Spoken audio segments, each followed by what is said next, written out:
Dear students, अस्सलाम वालेकुम। उम्मीद करता हूँ कि आप सब खैरियत से होंगे। ओ लेवल्स अकाउंटिंग में हमारा चैप्टर है फाइनेंशियल स्टेटमेंट, और पिछली दो क्लासेस में जो हमने सवाल किया था जिसमें हमने इनकम स्टेटमेंट और स्टेटमेंट ऑफ फाइनेंशियल पोजीशन बनाई थी, उस सवाल में सिंपल हमारे पास एक ट्रायल बैलेंस मौजूद था। लेकिन आमतौर पर आपका सवाल ऐसा आता नहीं है। आपके सवाल में ट्रायल बैलेंस के साथ साथ ये जो दिया हुआ ये ट्रायल बैलेंस है, और ट्रायल बैलेंस के साथ साथ आपके पास यहाँ पर कुछ एडिशनल इन्फॉर्मेशन भी होगी। इसको यूज़ करते हुए आपको बनानी होती है इनकम स्टेटमेंट और फिर स्टेटमेंट ऑफ फाइनेंशियल पोजीशन। तो पहला जो सवाल था वो तो बेसिक क्वेश्चन था, जिससे आपको ये आइडिया हो सके कि फाइनेंशियल स्टेटमेंट्स बनती कैसे। अब हम ये समझेंगे कि एडजस्टमेंट्स के साथ हम उसे कैसे बना सकते हैं। ठीक है जनाब, ओके। तो एक दफ़ा सवाल हम पढ़ लेते हैं। गोक is a wholesaler, he prepares his financial statement to the end of February each year. At 29 February 2020 books ledger account balances included the following. ये आपके पास बहुत सारी चीज़ें इसके अंदर मौजूद है, ये एडिशनल इन्फॉर्मेशन मौजूद है, और आपसे रिक्वायरमेंट में कहा जाता है कि इनकम स्टेटमेंट बनाकर दिखा दीजिए। ठीक है जी, इनकम स्टेटमेंट मैं ज़रा 1 मिनट के लिए ये अपना पैटर्न यहाँ पे कॉपी कर लूँ ताकि मुझे ज़रूरत पड़े तो मैं इसको यूज़ कर सकूँ। ठीक, और आज मैं इसको यहाँ लिख देता हूँ क्योंकि आज बैलेंस शीट तो बनानी नहीं है, तो आज मैं इसे यहाँ पर लिख देता हूँ। ठीक, ओके। अच्छा, बहुत सारी कैलकुलेशंस भी आज शायद मुझे करनी पड़ी, वो भी सब मैं यहीं रफ में करता चला जाऊँगा। अच्छा जी, इनकम स्टेटमेंट बनानी है तो इनकम स्टेटमेंट बनाने के लिए मुझे चाहिए रेवेन्यूज़। रेवेन्यूज़ कैसे आते हैं कि आप अपने सेल्स यानी रेवेन्यू, सेल्स कहें या रेवेन्यू कहें, उसमें से आप माइनस कर देते हैं सेल्स रिटर्न को। पहले ये दो चीज़ें हम ढूंढ लेते हैं। तो यहाँ पर देखिए लफ्ज़ लिखा हुआ है रेवेन्यूज़ 420, और उसी के नीचे लिखा हुआ है सेल्स रिटर्न 12,000।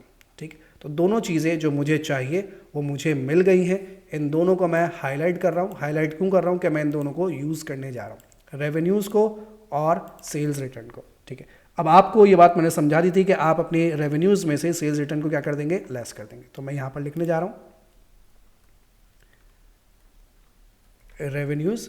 ठीक है, जो भी मेरे पास सवाल में रेवेन्यूज़ गिवन है वो आप यहाँ पर लिखेंगे।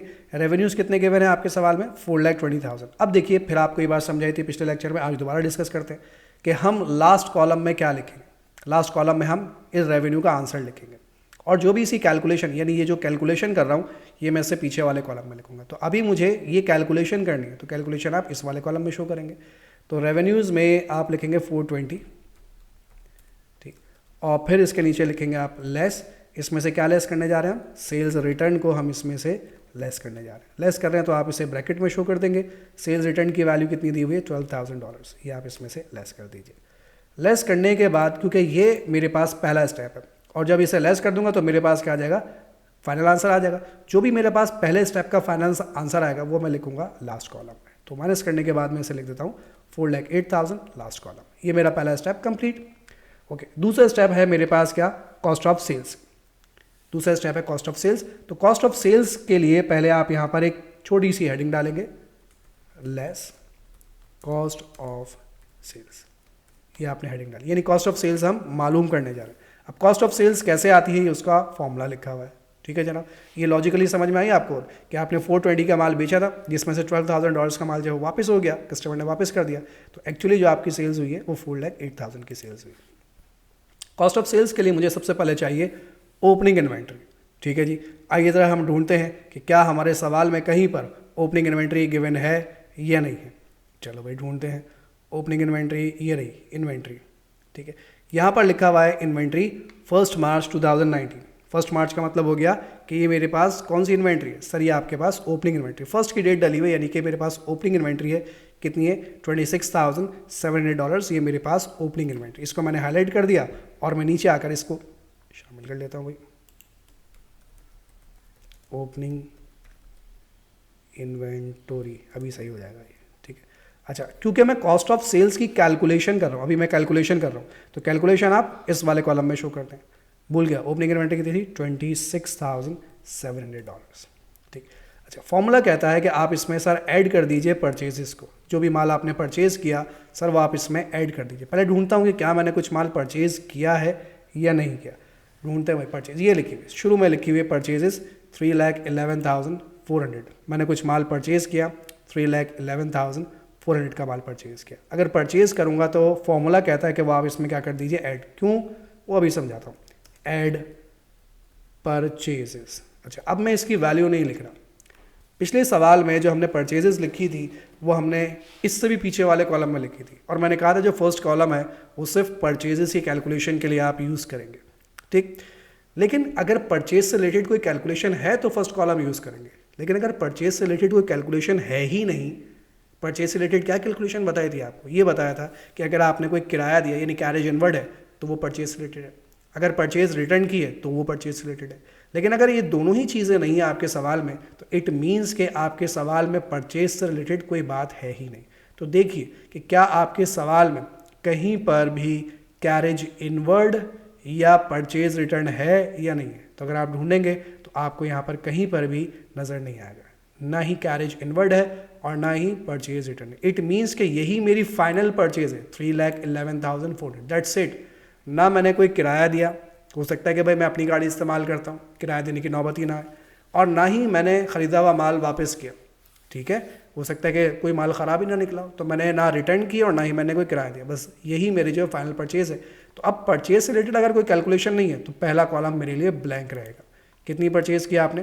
3,11,400, ठीक। अच्छा भाई, इन दोनों को अब मैं ऐड कर देता हूँ, ठीक है। तो मेरे पास ये पुराना माल था, ओपनिंग इन्वेंट्री पहले से माल रखा हुआ 26,700 का, फिर मैंने मजीद माल परचेज़ किया 3,11,400, तो मेरे पास जो टोटल माल हो गया वो कितना हो गया 3,38,100। ये मेरे पास टोटल माल है, ठीक है, पुराना और नया मिलाकर। अब फॉर्मूला कहता है कि सर आप इसमें से लेस कर दीजिए क्लोजिंग इन्वेंट्री को, ठीक है। पहले मैं लिख दूं, उसके बाद आपको समझाऊंगा। यहाँ थोड़ी सी बात हमें समझनी, क्लोजिंग इन्वेंट्री, ठीक है। क्लोजिंग इन्वेंट्री को अब हम यहाँ पर समझेंगे, पहले ढूंढेंगे कि क्या हमारे पास क्लोजिंग इन्वेंट्री है या नहीं है, और अगर है तो कितनी है वो समझेंगे यहाँ पर। आइए भाई, अब यहाँ पर एक कॉन्सेप्ट यूज़ कर रहे हैं, वो थोड़ा सा टेक्निकल मामला है, लेकिन बहरहाल अब इन्होंने बीच में दे दिया था, इसको डिस्कस कर लेते हैं। हमें चाहिए क्लोजिंग इन्वेंट्री, जो कि सवाल में नहीं है। यहाँ पर पहला पॉइंट पढ़िए, ये रिलेट करता है आपकी क्लोजिंग इन्वेंट्री से, लेकिन ये है क्या उसको पढ़ लेते। Gok did not have time to count and value his inventory at 29 February 2020। 29 फरवरी यानी क्लोजिंग डेट पर उनके पास टाइम नहीं है कि वो अपनी क्लोजिंग इन्वेंट्री को काउंट कर सके। यानी कि जो क्लोजिंग इन्वेंट्री है ये काउंट करने का या इसको वैल्यू करने का उनके पास टाइम नहीं है। ओ माय गॉड, अब अगर क्लोजिंग इन्वेंट्री नहीं है तो हम अपनी कॉस्ट ऑफ सेल्स कैसे मालूम करेंगे, ठीक है। यहाँ पर एक लफ्ज़ लिखा हुआ है, हिज मार्जिन इज़ 25%। ये मार्जिन क्या होता है? मार्जिन का मतलब है कि वो जो भी माल बेचते हैं अपने माल पर वो 25% प्रॉफिट रखते हैं। मार्जिन का मतलब यहाँ पर प्रॉफिट। अच्छा, यहाँ पर दो कॉन्सेप्ट होते हैं, एक मार्जिन होता है और एक मार्कअप होता है। वो जब हम इनकम्प्लीट रिकॉर्ड्स पढ़ेंगे तो वहाँ हम डिटेल में इसको डिस्कस करेंगे कि मार्जिन और मार्कअप क्या होता है। फिलहाल मुख्तसरन इसको यहाँ पर कुछ यूँ समझिए कि अगर यहाँ पर लफ्ज़ है मार्जिन का मतलब ये है कि मेरी जो सेल्स है वो 100% है, मेरी जो सेल्स है वो 100% है, यानी जो मेरी रेवेन्यू है, मेरी जो आमदनी है वो 100% है, और मेरा जो प्रॉफिट है वो कितना है, वो है 25%। मैं रिपीट करता हूँ, मार्जिन में याद रखिएगा, जब मार्जिन का जिक्र आए तो मार्जिन की सूरत में जो भी आपका रेवेन्यू होगा, revenue is equal to 100%, revenue आपका 100% हो जाएगा, और प्रॉफिट की परसेंटेज वो सवाल में बता देंगे। प्रॉफिट की परसेंटेज कितनी है? 25%। अगर ये कहते हैं 30% तो इट मीन्स प्रॉफिट होता है 30%, ठीक है। तो फिलहाल प्रॉफिट कितना है? प्रॉफिट है 25%। तो इसमें कॉस्ट भी होगी, कॉस्ट कितनी होगी? कॉस्ट होगी इसमें 75%। कॉस्ट मतलब माल की कीमत, यानी कॉस्ट ऑफ सेल्स, जो माल आपने बेचा है 100% पर, उसमें 25% अगर आपने प्रॉफिट रखा है तो उस पर आपकी जेब से कितने पैसे लगे हुए होंगे? 75%, ठीक है। रेवेन्यू आपका 100% है, ठीक है। उस रेवेन्यू का मतलब आपकी आमदनी, 100 रुपये की आपकी आमदनी, परसेंटेज में मैंने कहा, लेकिन इसे आप रुपीज़ में समझिए, डॉलर्स में समझिए। 100 रुपये की आपकी आमदनी है, 100 रुपये में से 25 रुपये आपका क्या है? प्रॉफिट है। तो आपकी जेब से पैसा कितना लगा हुआ इस पर? 75, यानी कॉस्ट इसकी कितनी होगी? 75। ये कैसे आया? इन दोनों को माइनस करके आया, ठीक है जी। अब मैं यहाँ पर ये मालूम करने जा रहा हूँ, गौर से समझिएगा, थोड़ा टेक्निकल पॉइंट है। मैं यहाँ पर ये मालूम करने जा रहा हूँ कि जो माल मैंने बेचा है कितने में? 4,08,000 में, उस माल की कॉस्ट कितनी थी? उस माल की कॉस्ट मैं मालूम करना चाह रहा हूँ, ठीक है। कैसे मालूम करूँगा ज़रा गौर से समझिएगा। यहाँ पर मैं कैलकुलेशन कहाँ शो करूँ? यहीं शो कर देता हूँ, ठीक है।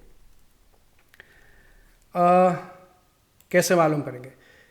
सेल्स यानी मेरे जो रेवेन्यू है वो कितना है सर? रेवेन्यू है 4,08,000, रेवेन्यू है 4,08,000, ठीक है। इसको डिवाइड कर दीजिए इसी की परसेंटेज से। रेवेन्यू लिखा है आपने तो रेवेन्यू को रेवेन्यू की परसेंटेज से ही डिवाइड कीजिए। तो रेवेन्यू की परसेंटेज कितनी है? 100, तो इसे डिवाइड कर दीजिए 100 से और मल्टीप्लाई कर दीजिए उससे जो मैं मालूम करना चाहता हूँ। मैं क्या मालूम करना चाहता हूँ? मैं मालूम करना चाहता हूँ कॉस्ट, यानी कॉस्ट ऑफ सेल्स। मैं मालूम करना चाहता हूँ कॉस्ट। कॉस्ट कितने परसेंट है सर? कॉस्ट है 75%, तो इसे मल्टीप्लाई कर दीजिए 75 से। क्या आंसर आता है मैं ज़रा आपके सामने यहाँ पर शो करता हूँ, एक कैलकुलेशन मैं खुद शो कर लेता हूँ। तो is equal to 4,08,000 divided by 100 and then multiply by 75, तो आंसर आता है 3,06,000। मेरे पास आंसर आया 3,06,000। ये किस चीज़ का आंसर है सर? ये आपने कॉस्ट मालूम की। किसकी कॉस्ट? जो आपने माल बेचकर प्रॉफिट कमाया उसकी कॉस्ट मालूम की है, यानी कि ये मैंने मालूम की है कॉस्ट ऑफ सेल्स। ये मैंने क्लोजिंग इन्वेंट्री नहीं मालूम की भाई, ये मैंने क्या मालूम की है सर? आपने कॉस्ट ऑफ सेल्स मालूम की है। तो मेरी जो कॉस्ट ऑफ सेल्स बनती है वो कितनी है? वो है 3,06,000। क्या मालूम की मैंने? Cost of sales. अच्छा, कॉस्ट ऑफ सेल्स मेरे पास आ गई है, टेढ़े तरीके से आई है लेकिन आ गई है। तो कॉस्ट ऑफ सेल्स मेरी कितनी बनती है? 3,06,000। उसे मैं यहाँ शो करूँगा, तो मैं यहाँ लिखने जा रहा हूँ कॉस्ट ऑफ सेल्स 3,06,000, ठीक। लेकिन क्लोजिंग इन्वेंट्री कितनी थी वो तो सर अभी तक आपने मालूम ही नहीं की, ठीक है। एक दफ़ा दोबारा समझ लीजिए कॉस्ट ऑफ सेल्स कैसे आई है। मेरे पास क्या मौजूद था सर? आपके पास रेवेन्यू मौजूद है। रेवेन्यू कितना होता है? रेवेन्यू है 100%। कब? जब मार्जिन का जिक्र हो। मार्जिन का लफ्ज़ अगर है तो इसका मतलब हमारा जो रेवेन्यू है वो 100% है।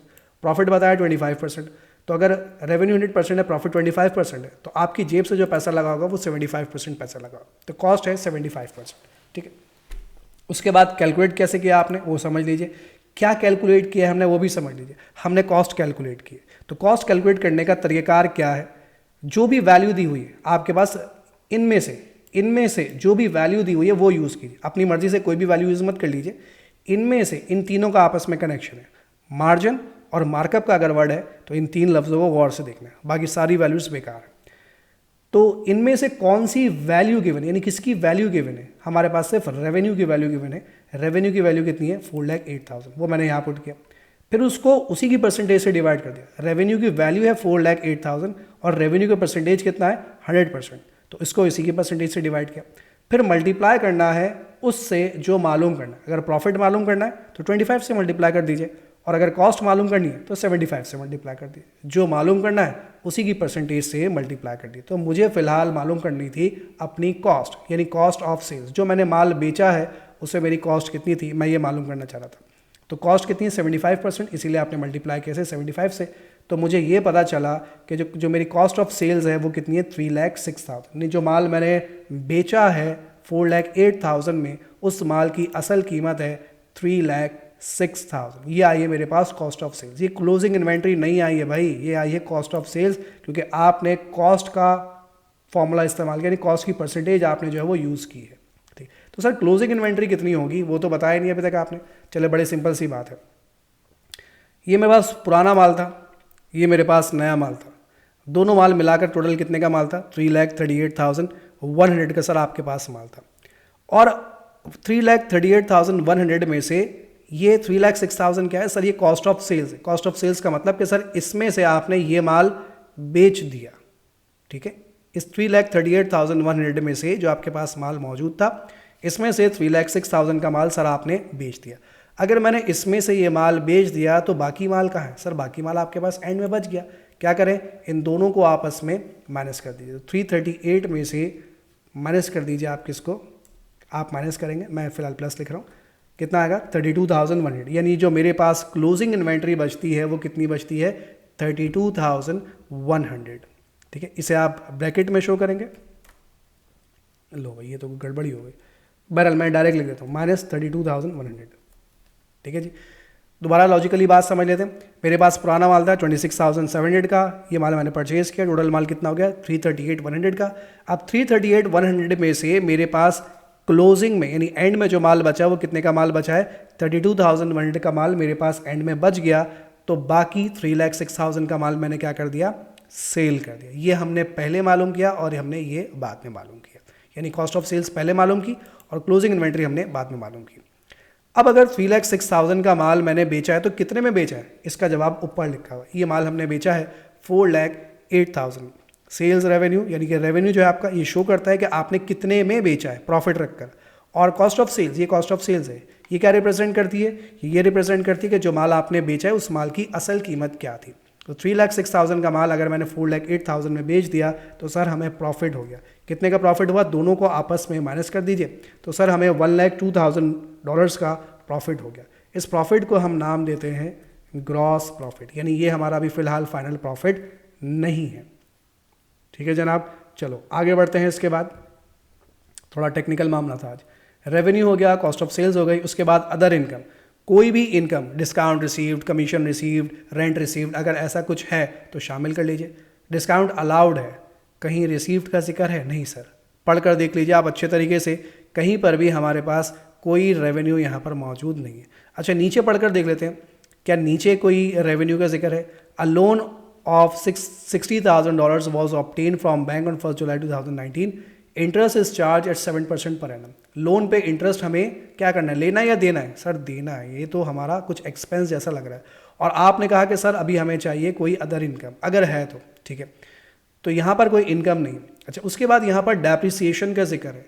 डेप्रिसिएशन क्या है, सर कीमत गिर रही है। कीमत गिर रही है तो वो क्या है, सर वो भी नुकसान है हमारे लिए, यानी यहाँ पर भी हम एक्सपेंस की बात कर रहे हैं, छोड़ दीजिए। Insurance include $15,000 which cover the period from 1 March two 30 September 2020। Insurance आपने पे किया, इंश्योरेंस की बात करें, इंश्योरेंस हमारे लिए क्या है, सर ये भी हमारे लिए एक्सपेंस है, यानी यहाँ पर भी कोई इनकम का जिक्र मौजूद नहीं है। और उसके बाद फिर ड्राइंग और कुछ टेलीफोन एक्सपेंस जैसी कुछ बातें कर रहे हैं, ये हम बाद में डिस्कस करेंगे। लेकिन बहरहाल इसमें भी कहीं इनकम का जिक्र नहीं है, चाहे ड्राइंग हो चाहे एक्सपेंस हो, कोई इनकम यहाँ पर मौजूद नहीं है। चलो भाई, इसका मतलब कि आज के सवाल में क्या नहीं है, सर अदर इनकम नहीं। मैंने भी ये भी कहा था कि ज़रूरी नहीं कि सारी चीज़ें आपके पास मौजूद हो, जो है वो यूटिलाइज़ कीजिए, जो नहीं है वो छोड़ दीजिए। तो अदर इनकम आज हमने छोड़ दिया। उसके बाद आप लिखेंगे एक्सपेंसेस, तो यहाँ पर आप एक हेडिंग डालेंगे पहले, लेस एक्सपेंसेस। अब अपने कारोबार के तमाम एक्सपेंसेस अब यहाँ पर लिखने वाले हैं। अच्छा अब जब हम एक्सपेंसेस लिखेंगे तो भाई ज़रा गौर से समझेंगे एक्सपेंसेस कौन कौन से लिखने हैं और कैसे लिखने हैं। शुरू से शुरू करते हैं। डिस्काउंट अलाउड, आपने डिस्काउंट दिया है, क्या है आपके लिए, सर ये हमारे लिए एक्सपेंस है। लिख दीजिए कितना है, $9,000। आ जाइए जी,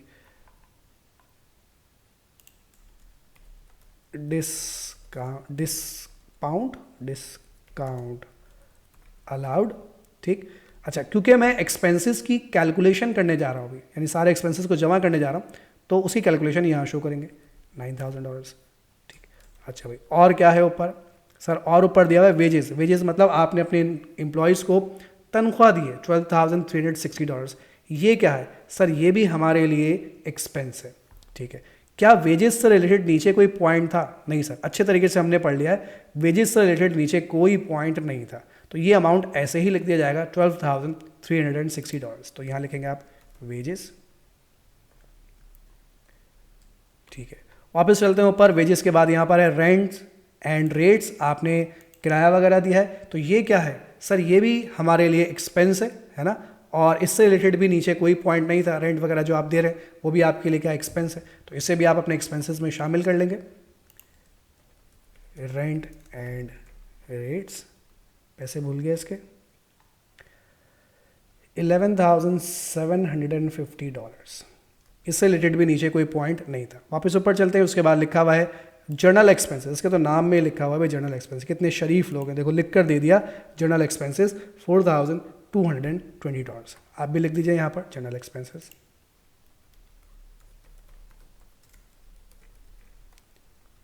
$4,220, ठीक है। वापस ऊपर चलते हैं, उसके बाद लिखा हुआ है इररिकवरेबल डेट्स। हम ये चैप्टर पढ़ चुके हैं कि इररिकवरेबल डेट्स क्या होता है, वो उधार जो हमें नहीं मिलता, जो डूब जाता है, उसे हम कहते हैं इररिकवरेबल डेट्स, ठीक है जी।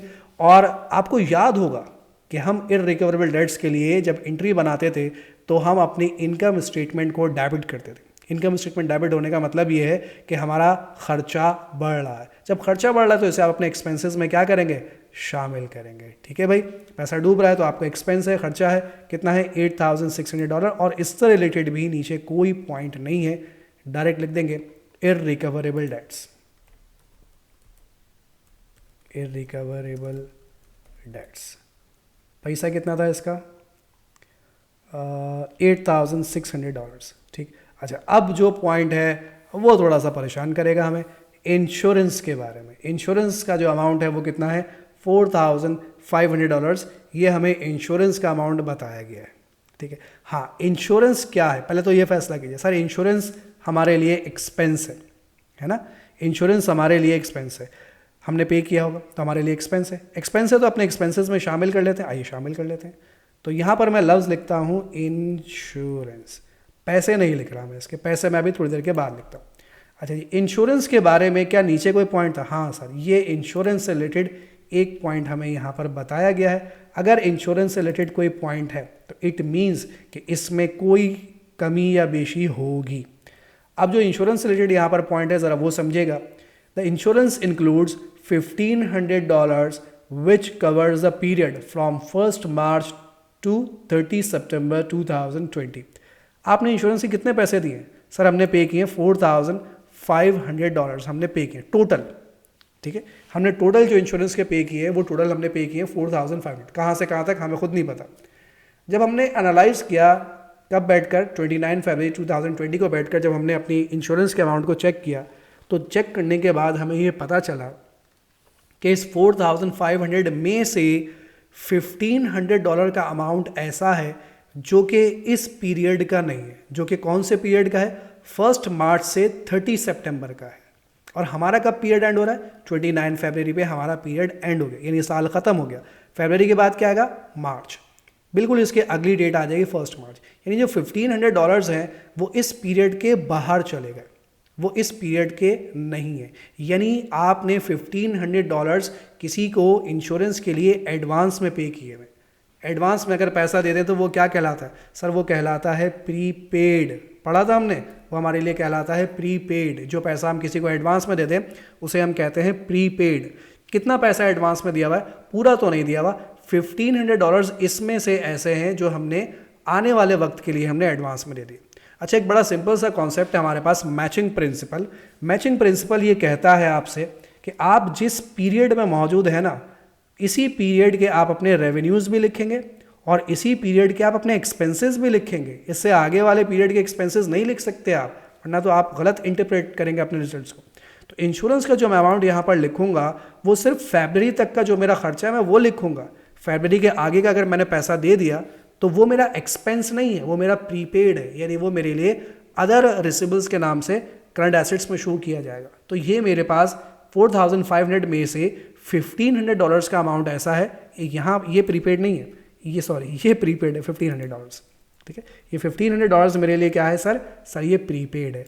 अगर ये प्रीपेड है तो क्या मेरा एक्सपेंस $4,500 है? तो आपका जवाब होगा नहीं। इस 4,500 में से अगर $1,500 अगले पीरियड के हैं, आने वाले वक्त के लिए हैं, तो इस वक्त के इस पीरियड का खर्चा कितना है सिर्फ वो लिख दीजिए। तो 4,500 में से 1,500 को क्या कर दीजिए? लेस कर दीजिए। ठीक है जी, तो यहाँ शो कर देता हूँ $4,500 माइनस $1,500। यानी इस पीरियड का जो खर्चा है एक्चुअली वो है $3,000। ठीक है जनाब, बड़ा टेक्निकल सा पॉइंट था लेकिन बहरहाल है तो है। अब आ जाइए थोड़ा सा और आगे बढ़ते हैं। उसके बाद फिर लिखा हुआ है यहाँ पर टेलीफोन एक्सपेंसेस। इसके नाम में लिखा हुआ एक्सपेंसेस, तो बिल्कुल आप अपने एक्सपेंसेस में से शामिल करेंगे, लेकिन पैसे ये नहीं लिखेंगे। क्यों नहीं लिखेंगे बाद में बताता हूँ। फिलहाल लिखिए टेलीफोन की घंटी बजी, टेलीफोन एक्सपेंसेस। ठीक है जी। अच्छा, अब टेलीफोन एक्सपेंसेस से रिलेटेड भी मेरे पास नीचे यहाँ पर ये एक पॉइंट गिवन है। ठीक है, टेलीफोन एक्सपेंसेस से रिलेटेड मेरे पास यहाँ पर एक पॉइंट मौजूद है। अब इस एक पॉइंट को ज़रा हम अच्छे तरीके से ध्यान से समझ लेंगे कि ये पॉइंट हमें क्या बता रहा है। इसको पहले हाईलाइट कर लूँ। कहते हैं Gokes drawing include a payment of 1,660 for Gokes personal telephone expenses. Drawing है क्या ऊपर? जी हाँ, ये ड्राइंग गिवन है $9,500। वो कह रहे हैं इस $9,500 में $166 का जो है वो टेलीफोन एक्सपेंस शामिल है, जो कि गोक का पर्सनल टेलीफोन एक्सपेंस है। बिल्कुल ठीक है, अगर आपने पर्सनल खर्चे के लिए कारोबार से पैसा निकाला है, तो वो किस में शो होना चाहिए, वो ड्राइंग में शो होना चाहिए। तो ये $1660 का जो अमाउंट है, जो कि पर्सनल टेलीफोन खर्चा है, ज़ाती खर्चा है, वो ड्राइंग के नाम से लिखा हुआ है। बिल्कुल सही लिखा हुआ है, ऐसा ही होना चाहिए। 1/4 of this amount was for business use, लेकिन इस 1660 में से 1/4 अमाउंट ऐसा है, 1/4 का मतलब 1/4 यानी 25%, 1/4 अमाउंट ऐसा था जो पर्सनल यूज के लिए नहीं था, बल्कि जो बिजनेस यूज के लिए था। ओ माय गॉड, क्या समझा रहा हूँ, जरा गौर से समझिएगा। पहले इसका 1/4 निकालता हूँ।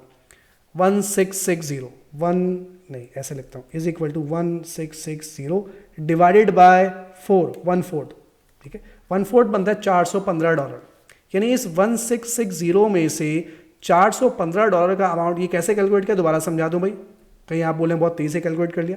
टोटल टेलीफोन का एक्सपेंस कितना है 1660, कह रहे हैं कि इसमें से 1/4, 1/4 का मतलब 1/4, यानी कि इसको मल्टीप्लाई कीजिए 1 से और डिवाइड कीजिए 4 से, तो कितना बनता है $415।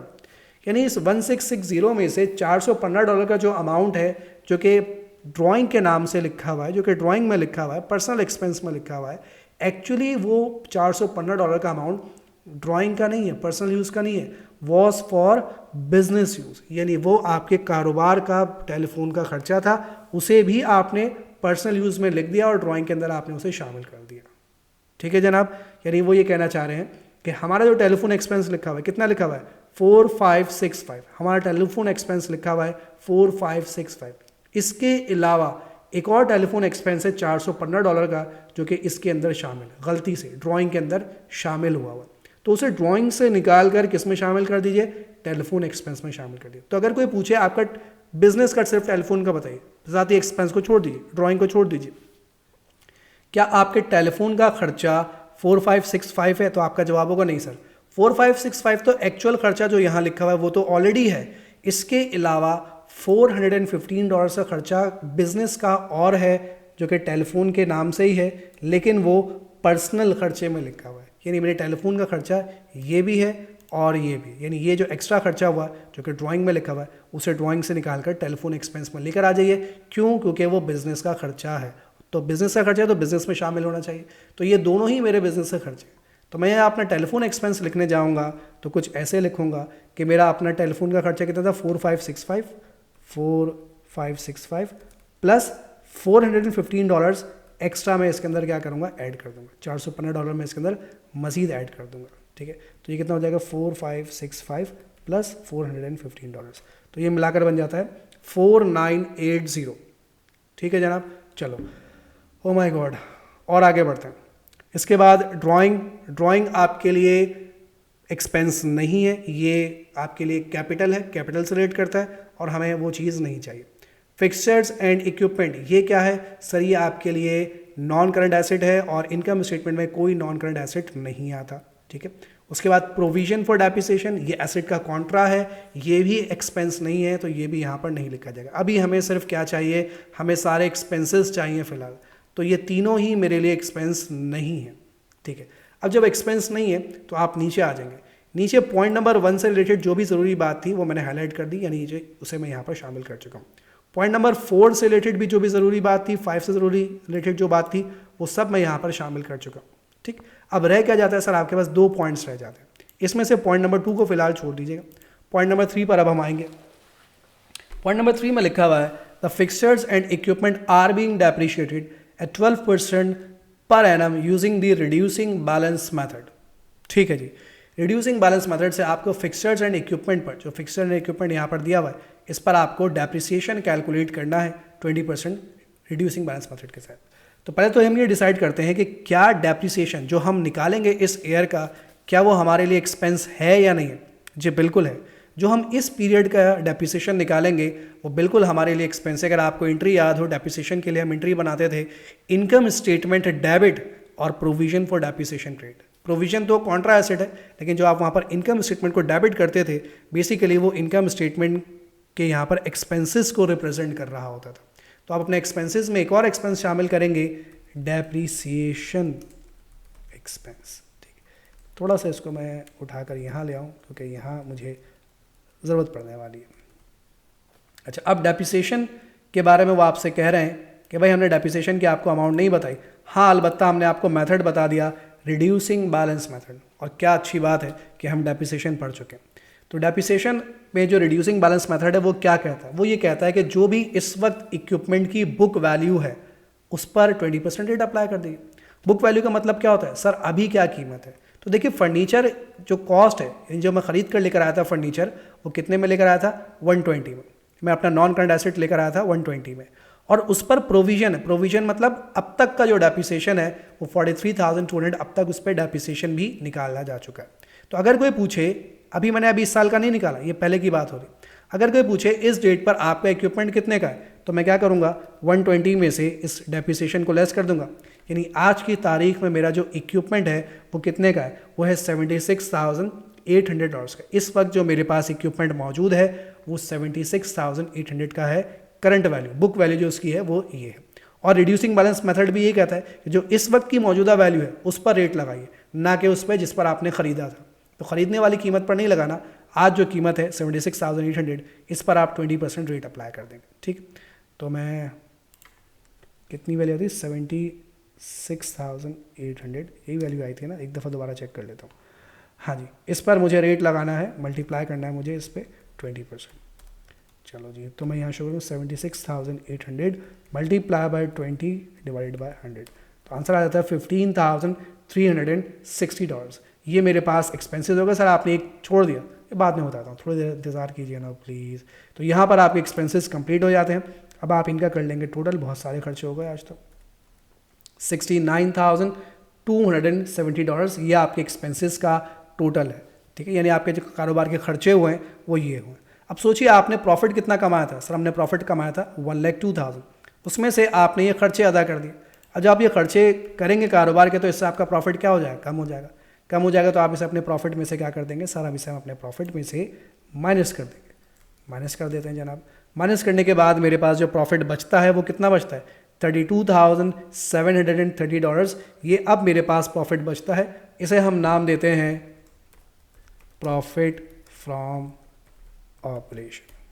ठीक, चलो आगे बढ़ते हैं। इसके बाद स्टेप्स पे चलते हैं, यहाँ तक हुआ। उसके बाद फाइनेंशियल चार्जेस। फाइनेंशियल चार्जेस क्या होता है, मैं आपकी आसानी के लिए एक बार लिख ही दूँ, कहीं आप भूल जाएं। इंटरेस्ट, कोई भी आपने इंटरेस्ट अगर पे किया है तो उसे हम कहते हैं, या पे करना है तो उसे हम कहते हैं फाइनेंशियल चार्जेस। ठीक है, तो ये जो हमने लोन लिया था, और से समझिएगा भाई, हमने लोन लिया था $60,000 का, was obtained from bank on 1 July 2019। Interest is charge at 7% per annum. आपको इस पर 7% इंटरेस्ट देना है। दिया नहीं दिया वो एक बात की बात है, लेकिन देना तो है। बहरहाल अगर देना है तो क्या वो आपके लिए एक्सपेंस है, बिल्कुल एक्सपेंस है। तो इस एक्सपेंस को हम अपने ऑपरेटिंग एक्सपेंस यानी जो नॉर्मल एक्सपेंस है उससे हट कर अलग से यहाँ पर शो करते हैं। ठीक है, और कैसे लिखेंगे, आप लिखेंगे ऐसे, लेस। ठीक है, जो भी आपने इंटरेस्ट पे किया है वो आप यहाँ पे लिखेंगे लोन इंटरेस्ट। ठीक, अब लोन का जो इंटरेस्ट है उसकी जो कैलकुलेशन है ज़रा वो समझ लीजिएगा भाई ध्यान से। कितना लोन लिया था सर आपने, सर हमने लोन लिया था $60,000 का। तो $60,000 पे आपको कितने % इंटरेस्ट देना है, सर आपको इंटरेस्ट देना है इस पे 7%, यानी मल्टीप्लाई बाय 7 डिवाइड बाय 100। लेकिन और से समझिएगा भाई, ये जो 7% आप इंटरेस्ट निकालेंगे वो आएगा पूरे साल का इंटरेस्ट। ठीक है, मैं थोड़ी देर के लिए कैलकुलेशन यहाँ स्टॉप कर रहा हूँ, अपनी रफ में यहाँ कैलकुलेशन आपके सामने शो करता हूँ ताकि आपको मेरी बात समझ में आए। तो लोन लिया था आपने $60,000 का। ठीक है, मैं यहाँ कैलकुलेशन शो कर रहा हूँ, $60,000 मल्टीप्लाई बाय इंटरेस्ट कितने % है, सर इंटरेस्ट है इस पे 7%। तो क्या करें सर, मल्टीप्लाई बाय 7 और डिवाइड बाय 100। ये करने के बाद मेरे पास आंसर आता है 4,200, यानी जो मेरा इंटरेस्ट बनता है वो बनता है $4,200। लेकिन ये जो 7% इंटरेस्ट आपने निकाला है, 4,200 रुपये जो बनता है, ये है पर एनम। एनम नहीं है बेटा, ये एनम है। पर एनम का मतलब होता है पूरे साल का। यानी अगर मैं पूरे साल का बैंक को इंटरेस्ट दूंगा ना, 4,200 दूंगा पूरे साल का। ये 1 महीने का नहीं है, 2 महीने का नहीं है, पूरे साल का इंटरेस्ट है। तो अगर मैं बैंक को पूरे साल का इंटरेस्ट दूंगा तो जाकर बनते हैं 4,200। तो सवाल ये पैदा होता है कि क्या मुझे बैंक को पूरे साल का इंटरेस्ट देना है। अभी और से देखते हैं, कब लिया था मैंने बैंक से लोन, सर आपने लोन लिया था 1 जुलाई को। और ईयर कब एंड हो रहा है, सर ईयर एंड हो रहा है 29 फरवरी को। आइए काउंट करते हैं, 2019 1 जुलाई से 2020 फरवरी 29 तक हमें चलते चलाना है।